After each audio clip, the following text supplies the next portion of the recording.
I already have your money. You just don't know it yet. And the worst part? You gave it to me. Willingly. Happily. Often with a smile on your face. I didn't need a scheme. I didn't need a lie. I just needed you to keep doing exactly what you've always done. And you did. Beautiful. Today I'm going to tell you everything. Not because I feel guilty. I don't. But because I've learned something fascinating about human beings. You can tell them exactly how a trap works.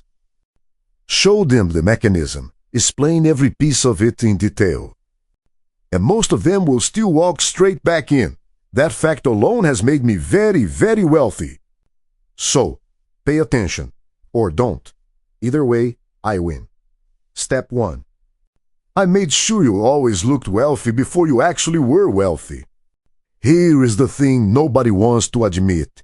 Looking successful feels almost identical to being successful. The new phone, the new car, the upgraded apartment when the old one worked perfectly fine. The outfit for the event, the dinner that went on the card, none of it felt like a mistake. It felt like arrival, and arrival, that feeling, is worth more to me than anything else you own. Because arrival is expensive, and the receipt never comes. Ask yourself something right now. How much money have you spent in the last year on things that were meant to be seen? Not used, seen. That number belongs to me. Step 2. Every raise you ever got, I made sure it disappeared. Not stolen. Absorbed. You got a 10% raise, and within 60 days your lifestyle had eaten every penny of it. New apartment, because you deserved it. Nicer car payment, because why not? 3 more subscriptions, because they were only $12 each. Your income went up. Your savings rate stayed the same, which is close to nothing. Economists have a name for this. I have a better one. I call it my retirement fund. Because every time your lifestyle matches your income, you need that income forever. The wheel gets bigger. You run faster. The finish line is a lie I invented. Step 3. I kept you 1 bill away from the edge. Always exactly 1, not 2. 1. No emergency fund. No cushion. Nothing between you and the next broken transmission, the next medical bill. The next thing, life breaks on a Tuesday with no warning. And when that moment hits, and it always hits, the only move is debt. Debt becomes a payment. The payment shrinks what you can save. Less savings means the next emergency lands harder. Each one compounds the last. The hole gets deeper. And here is the part that genuinely impresses me.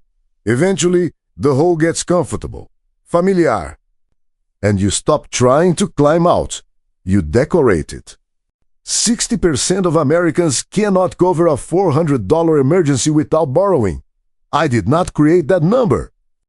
But I have built a very comfortable life on top of it. Now, stop. Because I need to tell you something important, something most financial content will never say to your face. You have probably watched dozens of videos about money, read articles, listened to podcasts, felt educated, felt motivated, felt like you were working on your financial life, and your bank account felt absolutely nothing. You know why?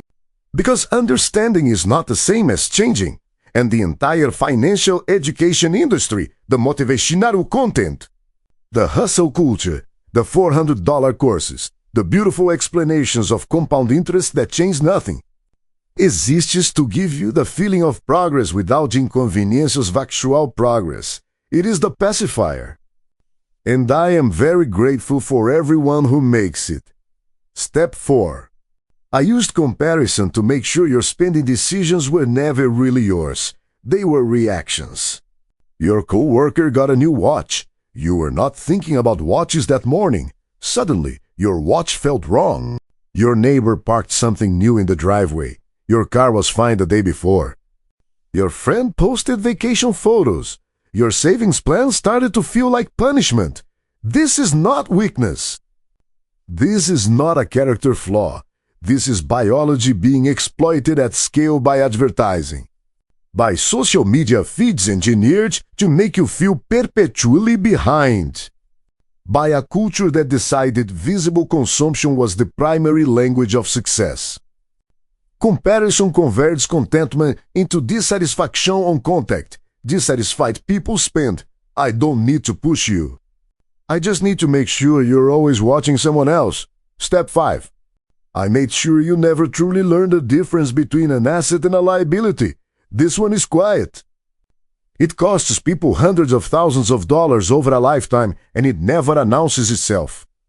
Most people think their car is an asset. It starts losing value before you leave the lot. Most people think their home is always a win. Sometimes it is. Sometimes it is an expensive place to live, surrounded by maintenance, taxes, and insurance that compound quietly while you tell yourself you are building something. One definition. If it puts money in your pocket, asset. If it takes money out, liability. That is the whole thing. And yet people spend entire lives accumulating liabilities, labeling them assets, and genuinely not understanding why the number never moves. Step 6. I made retirement feel like a problem for future you. Not urgent, not real. A problem for a calmer version of your life that is always about 3 years away. Next year. When the debt is gone, when the kids are older, when things settle. The cruel mathematics of this particular delay, someone investing $200 a month from 25 ends up with roughly $500,000 at 65. Someone who waits 10 years ends up with less than half. Same $200, same consistency. $250,000 of difference, not because they spent it, because they waited for a Tuesday that never existed. Here is what I won't pretend. None of this required me to touch your wallet, not once. The environment did the work. The psychology did the work. Your completely understandable, completely human responses did the work. I just made sure the conditions were right, and they always are. But here is the thing about a system built on invisibility. The moment you see it, really see it, not just understand it intellectually, but feel it land somewhere specific, it starts to lose its grip. So let me ask you one question, not for me, for you. Out of everything I just described, which one landed? Not the one you already knew about. The one that felt uncomfortably personal. The one where something in your chest went quiet for a second. That one. That is not embarrassment. That is the beginning of the end of my plan working on you. Fix that one first. Not everything. Not a new system starting Monday. Not a 14-step overhaul. The one that landed this week. Write it down before you close this. Because the system is counting on you forgetting. And I'll be honest, so am I. If this made you uncomfortable, good. Like the video, follow the channel. And tell me in the comments which step felt the most personal. I read every single one. I don't enjoy what I find there, but I read them. I am CEO Failure. I teach failure so you can learn success. Deeply disappointed you made it this far. One more thing. I see you, and I want you to sit with something. Confidence is not the same as clarity. Feeling financially aware is not the same as being financially free. The most expensive thing my system does is not the individual traps. It is the feeling of mostly having it together, because mostly fine does not create urgency. And without urgency, the Tuesday that never comes keeps not coming. You came here for a reason. That reason is still true. The one step that landed on you. It is waiting on the other side of this screen. What you do with it in the next 24 hours is the only thing that actually matters. And if you are asking where to actually start, I will tell you, against every instinct I have. The emergency fund, not the investments, not the debt payoff strategy, not the budget, the floor first. 3 to 6 months of basic expenses in a separate account you do not touch. Without that floor, every smart financial move you make is one broken car away from being completely undone. Build it slow if you have to. Build it with whatever you have, but build it first. Everything else gets easier once there is ground under your feet. I am telling you this because it is the exact opposite of what I need you to do, which should tell you everything about how much it actually matters. Now, let me add something I held back earlier. The most dangerous version of this system is not one that makes you miserable. Miserable people make changes. The most dangerous version is the one that makes you feel fine, not great, not terrible. Fine. Fine is the slow leak in a chitty you never check because the car still drives. Until one day it doesn't, and you are standing on the side of the road genuinely confused about how this happened. When the answer was losing pressure quietly, invisibly, every single day, the leak was always there. You just never checked. Don't be fine. Be specific. Be honest with yourself for exactly long enough to make one different decision. One. That is all I am asking you not to do, because one different decision made this week is the only thing standing between where you are and where you keep telling yourself you are going to be eventually.